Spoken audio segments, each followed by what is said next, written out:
जब भी आप लंबे समय तक बैठने के बाद उठते हैं तो क्या आपके घुटनों से कटकट या चरमराहट जैसी आवाज आती है, जिससे कदम बढ़ाते समय थोड़ा संभल कर चलना पड़ता है? सुबह बिस्तर से पैर नीचे रखते ही क्या घुटने और टखने इतने अकड़े हुए महसूस होते हैं कि कुछ सेकंड खड़े रहने के बाद ही चलना शुरू कर पाते हैं? सामान्य से थोड़ा अधिक चलने पर क्या दोनों पैर भारी और थके हुए महसूस होने लगते हैं? सीढ़ियां चढ़ते समय क्या हाथ अपने आप रेलिंग की ओर बढ़ जाता है ताकि शरीर को थोड़ा सहारा और संतुलन मिल सके? क्या कभी ऐसा होता है कि घर के कुछ छोटे मोटे काम करने के बाद ही शाम तक पिंडलियां थक जाती हैं, कमर या कूल्हों में असहजता महसूस होने लगती है और पूरा शरीर बस आराम करना चाहता है? खासकर 20-30 मिनट तक बैठे रहने के बाद जब उठते हैं तो क्या जोड़ों में पहले जैसी लचक महसूस नहीं होती? इस तरह के बदलाव अक्सर 50 वर्ष की उम्र के बाद अधिक स्पष्ट दिखाई देने लगते हैं। लेकिन इससे भी महत्वपूर्ण एक सवाल है, हर दिन शरीर को ऐसा क्या मिल रहा है जो हड्डियों, जोड़ों और मांसपेशियों की देखभाल में मदद कर सके? बहुत से लोगों की आदत होती है कि सुबह कैल्शियम की एक गोली ले ली और मान लिया कि इतना ही पर्याप्त है। कुछ लोग हर रात घुटनों पर तेल लगाते हैं और जब दर्द ज्यादा बढ़ जाता है तभी दर्द की दवा के बारे में सोचते हैं।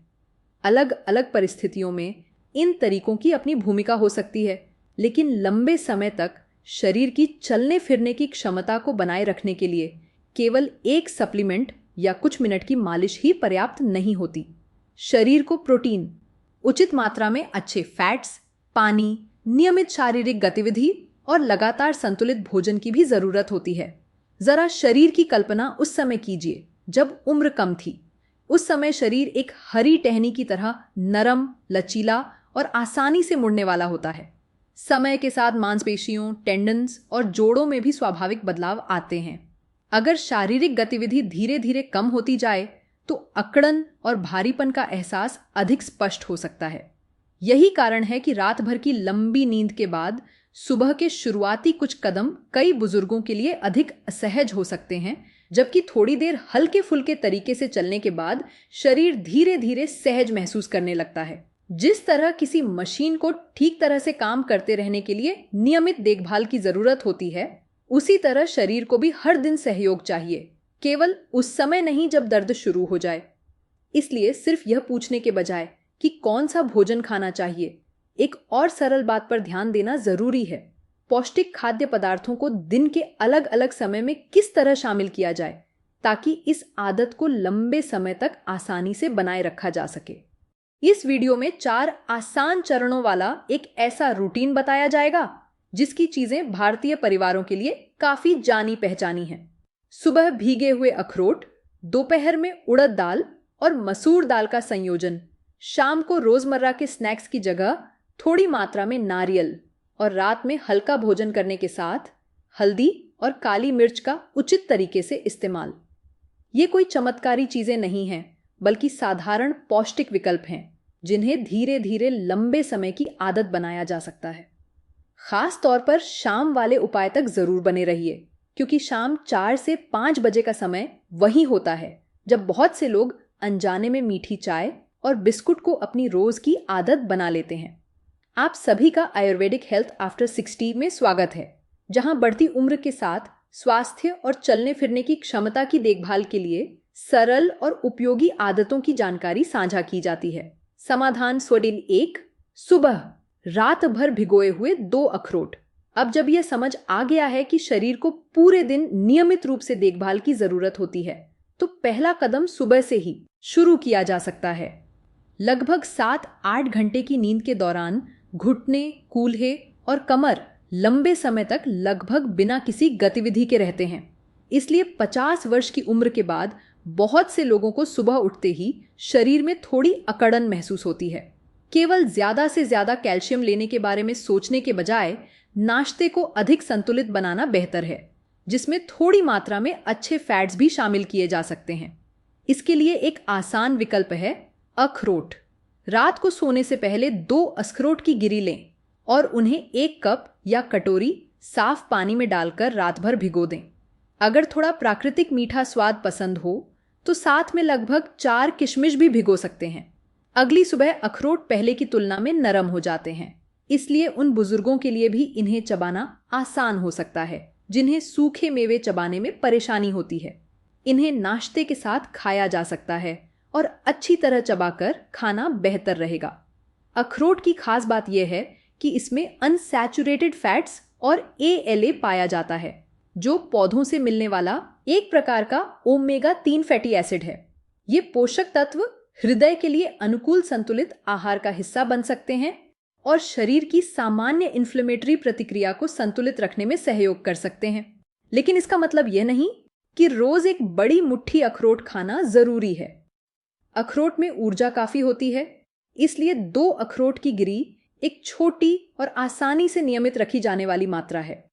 इसके साथ ही सुबह उठने के बाद कुछ मिनट टखनों को धीरे धीरे घुमाना, घुटनों को हल्का मोड़ना और सीधा करना तथा अपनी क्षमता के अनुसार कुछ देर धीरे धीरे चलना भी अच्छा विकल्प हो सकता है। कोई एक खाद्य पदार्थ शरीर की पूरी देखभाल की जगह नहीं ले सकता। संतुलित पोषण के साथ नियमित हल्की शारीरिक गतिविधि को जोड़ना अधिक उपयोगी आदत है।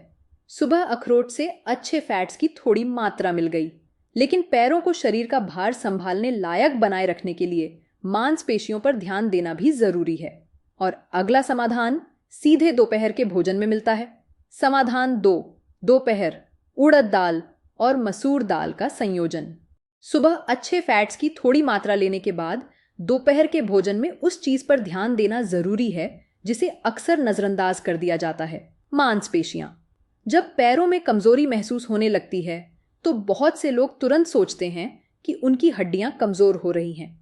लेकिन कुर्सी से उठने, संतुलन के साथ चलने या सीढ़ियां चढ़ने के लिए जांघों और घुटनों के आसपास की मांसपेशियों का मजबूत रहना भी जरूरी है।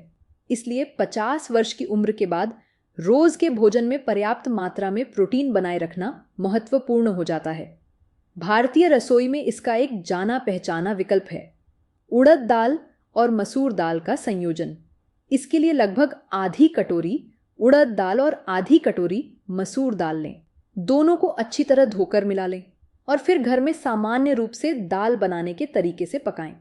स्वाद बढ़ाने के लिए तड़के में अदरक, हींग और लहसुन का इस्तेमाल किया जा सकता है।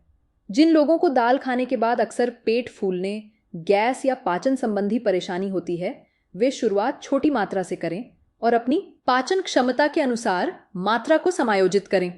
यह संयोजन शरीर को प्लांट बेस्ड प्रोटीन के साथ कई जरूरी पोषक तत्व प्रदान करता है। मसूर दाल में आयरन पाया जाता है, जबकि दालें सामान्य रूप से भोजन में फास्फोरस, मैग्नीशियम और फाइबर जैसे पोषक तत्व भी जोड़ सकती हैं। जब पर्याप्त प्रोटीन को अपनी क्षमता के अनुसार नियमित शारीरिक गतिविधि के साथ जोड़ा जाता है, तो यह बढ़ती उम्र में मांसपेशियों के द्रव्यमान और उनकी कार्य क्षमता को बनाए रखने में सहयोग कर सकता है। अगर स्वास्थ्य के अनुसार उपयुक्त हो तो इस मिश्रित दाल को सप्ताह में लगभग 3-4 दिन दोपहर के भोजन में शामिल किया जा सकता है। एक साधारण भोजन में उचित मात्रा में यह दाल जरूरत के अनुसार 1-2 रोटी, सब्जी और साथ में सलाद या अन्य सब्जियां रखी जा सकती हैं। जिन लोगों को किडनी की बीमारी है या डॉक्टर ने प्रोटीन, पोटेशियम अथवा फास्फोरस सीमित करने की सलाह दी है, उन्हें अपने डॉक्टर द्वारा बताए गए आहार का ही पालन करना चाहिए। लेकिन असली चुनौती अक्सर दोपहर के भोजन में नहीं आती। यह शाम लगभग 4-5 बजे शुरू होती है, जब 1 कप चाय के साथ बिस्कुट का डिब्बा खुलता है। और यहीं तीसरा समाधान खास तौर पर ध्यान देने योग्य हो जाता है। समाधान 3, शाम लगभग 4-5 बजे। प्रोसेस्ड स्नैक्स की जगह नारियल का एक छोटा टुकड़ा दोपहर का संतुलित भोजन करने के बाद शाम लगभग 4-5 बजे का समय ऐसा होता है जब पूरे दिन की अच्छी खाने की आदत आसानी से बिगड़ सकती है। शरीर थोड़ा थका हुआ महसूस करने लगता है, ऊर्जा कम होने लगती है और कुछ न कुछ खाने का मन होने लगता है। कई भारतीय परिवारों में इस समय 1 कप चाय के साथ बिस्कुट, नमकीन या कोई मीठी चीज खाने की आदत होती है। 1 कप चाय अपने आप में हर व्यक्ति के लिए समस्या नहीं है, लेकिन अगर रोज ज्यादा चीनी वाली चाय के साथ बिस्कुट और प्रोसेस्ड स्नैक्स लिए जाएं, तो भोजन में अतिरिक्त चीनी और कैलोरी बढ़ सकती है, जबकि पूरे आहार की गुणवत्ता कम हो सकती है। इस आदत में एक बहुत आसान बदलाव किया जा सकता है। शाम के लिए सूखे नारियल या ताजे नारियल की गिरी का एक छोटा टुकड़ा रख सकते हैं। लगभग 1/2 इंच का टुकड़ा एक छोटी मात्रा के लिए पर्याप्त है। इसे ज्यादा खाने की जरूरत नहीं है। नारियल को धीरे धीरे और अच्छी तरह चबाकर खाएं। जिन बुजुर्गों के दांत कमजोर हैं या जिन्हें सूखा नारियल चबाने में परेशानी होती है, वे नरम नारियल चुन सकते हैं या उसे छोटे छोटे टुकड़ों में काटकर अपनी सुविधा के अनुसार खा सकते हैं। नारियल शरीर को ऊर्जा और फैट प्रदान करता है, इसलिए शाम के समय यह बिस्कुट या नमकीन के एक हिस्से की जगह एक सरल विकल्प बन सकता है। हालांकि नारियल में सैचुरेटेड फैट भी काफी मात्रा में होता है, इसलिए यहां भी नियम यही है कि मात्रा सीमित और संतुलित रखी जाए। ज्यादा खाना अधिक लाभ देने की गारंटी नहीं है। इसके साथ बहुत मीठी चाय लेने के बजाय 1 गिलास पानी भी लिया जा सकता है। यहाँ सबसे महत्वपूर्ण बात बहुत सरल है। एक अच्छा रूटीन बनाने के लिए हर बार किसी नए सुपर फूड की तलाश करना जरूरी नहीं है। कभी कभी रोज दोहराई जाने वाली एक कम संतुलित आदत को किसी सरल और बेहतर विकल्प से बदल देना भी एक महत्वपूर्ण कदम हो सकता है। सुबह, दोपहर और शाम के इन 3 चरणों के बाद अब शरीर धीरे धीरे आराम के समय की ओर बढ़ता है। और चौथा तथा आखिरी समाधान रात के भोजन और सोने से पहले लिए जाने वाले एक सरल विकल्प से जुड़ा है। समाधान 4, रात। हल्का भोजन, हल्दी और काली मिर्च। सुबह से शाम तक 3 आसान विकल्पों के बाद रात वह समय है जब शरीर धीरे धीरे अपनी गतिविधियों को कम करके आराम की तैयारी करने लगता है। इसलिए रात का भोजन बहुत ज्यादा या बहुत भारी होना जरूरी नहीं है।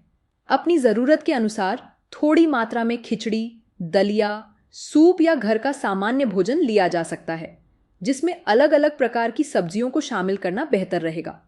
सबसे महत्वपूर्ण बात यह है कि भोजन अपनी पाचन क्षमता के अनुसार हो और सोने से ठीक पहले बहुत ज्यादा खाने की आदत से बचा जाए। रात के भोजन के बाद अगर शरीर और स्वास्थ्य की स्थिति के अनुसार उपयुक्त हो तो एक बहुत साधारण पेय लिया जा सकता है। इसके लिए लगभग आधा कप गुनगुना पानी लें। इसमें करीब 2 चुटकी हल्दी पाउडर और 1 चुटकी काली मिर्च पाउडर डालकर अच्छी तरह मिला लें। हल्दी में करक्यूमिन पाया जाता है, एक ऐसा यौगिक जिस पर इसके एंटी इन्फ्लेमेटरी गुणों को लेकर काफी अध्ययन किए गए हैं। वहीं काली मिर्च में पाइपरीन पाया जाता है। पाइपरीन करक्यूमिन की जैव उपलब्धता यानी शरीर में उसके अवशोषण और उपयोग को बढ़ाने में मदद कर सकता है। हालांकि इस पेय को भोजन में मसालों को शामिल करने के एक तरीके के रूप में ही देखना चाहिए। इसे दवाओं का विकल्प या जोड़ों की बीमारी का इलाज नहीं समझना चाहिए। जो लोग खून पतला करने वाली दवाएं लेते हैं, जिन्हें पित्ताशय या पाचन संबंधी समस्याएं हैं, या जो कई प्रकार की दवाएं ले रहे हैं, उन्हें स्वास्थ्य के उद्देश्य से नियमित रूप से हल्दी और काली मिर्च लेने से पहले डॉक्टर या योग्य स्वास्थ्य विशेषज्ञ की सलाह लेनी चाहिए। इस तरह दिन के चारों हिस्से पूरे हो जाते हैं। सुबह अखरोट से थोड़ी मात्रा में अच्छे फैट्स, दोपहर में दाल से प्लांट बेस्ड प्रोटीन, शाम को ज्यादा चीनी या रिफाइंड स्नैक्स की जगह नियंत्रित मात्रा वाला एक सरल विकल्प, और रात में हल्का भोजन, सब्जियां तथा उचित मात्रा में मसाले। पूरे दिन शरीर की जरूरत के अनुसार पर्याप्त पानी पीना भी जरूरी है। हालांकि हृदय या किडनी की बीमारी वाले लोग या जिन्हें तरल पदार्थ सीमित रखने की सलाह दी गई है, उन्हें अपने डॉक्टर के निर्देशों का पालन करना चाहिए। सबसे महत्वपूर्ण बात किसी एक चमत्कारी चीज में नहीं है। असली फायदा छोटे, उचित और संतुलित विकल्पों को ऐसी आदतों में बदलने से आता है जिन्हें दिन ब दिन लंबे समय तक आसानी से बनाए रखा जा सके। इस तरह हड्डियों और जोड़ों की देखभाल का पूरा दिन बहुत छोटे छोटे बदलावों से शुरू किया जा सकता है। सुबह रात भर भिगोए हुए 2 अखरोट की गिरी खाएं। दोपहर में सप्ताह के कुछ दिनों में उड़द दाल और मसूर दाल को मिलाकर भोजन में शामिल करें। शाम लगभग 4-5 बजे बिस्कुट, नमकीन या मिठाई की जगह थोड़ी मात्रा में नारियल लें।